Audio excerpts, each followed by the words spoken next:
Welcome to the Numerology and Astrology for July 5th, 2021. If you add all those numbers together, you get the number 17. And if you add the 1 and the 7 together, you get the number 8. Now, the number 8 is about grief, loss, and sadness. And so perhaps today would be a good day to reflect on those things and people that we have lost over the past year. After all, much has changed. Much is still uncertain. Much is still yet to be formed. What we are is different in surprising ways. After less social interaction because of the quarantine, many people are feeling a bit strained, depressed, anxious, and frustrated. On so many levels, it is completely understandable. We are social creatures by nature. But this past year has given us much more self-reflection. It has helped us reprioritize and get out of debt. It has brought out some creativity and helped us organize and get on top of many things. It has allowed nature to regroup, in some ways, recover, but there is still a long way to go. The weather patterns are too warm in the Arctic. Hurricane season is starting a bit early, and everyone is concerned about the fire season. We need to look out for nature and each other. Keep an eye on things in your area and report anything suspicious. Be a good neighbor and help others by being more aware and conscientious. The astrology today. The moon will be in Taurus until later this evening. Then it will move into the knowledge-seeking sign of Gemini. A moon in Gemini wants to see both sides. It wants to be fair, but also see things from a broader overview. After all, this is the sign of the twins, and so looking at both sides of the coin becomes essential for finding understanding and balance. The Sun and Uranus will sextile. This good energy between these two giants helps us to adapt to new circumstances and helps us to embrace the unusual and new things arising. It creates a strong desire to find happiness. This is a great goal, but remember, happiness can always be found by choice. So, today, write down the 15 most happy moments in your life.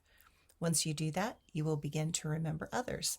It might be good to recognize the amazing moments you have had in this life. Many moments in our lives have put a smile on our face or the faces of others.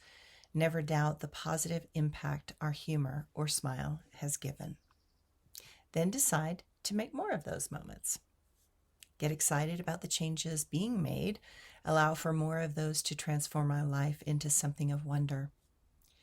Communication planet Mercury and dreamy planet Neptune are squaring off, bringing up conversations that we had in the spring that are not yet resolved.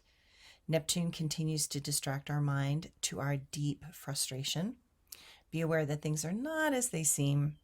The confusing waves of murky waters continue to cause each of us to feel unsure and uncertain as to what is next and where we are going. My quote for today: disappointments come and go. Joy is our nature and wants us to know. Know that we are loved even when we fail.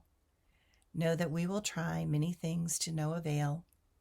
Never stop reaching for the stars.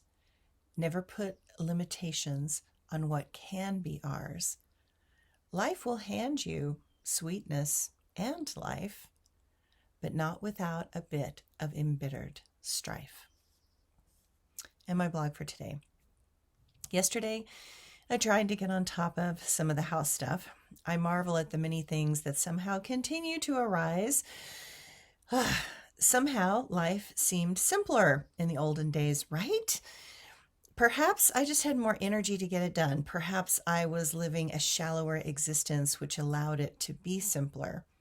Now it seems that regardless of my age, my life has broadened and become more inclusive of many things rather than just those few things that I could do automatically and in regimented ways.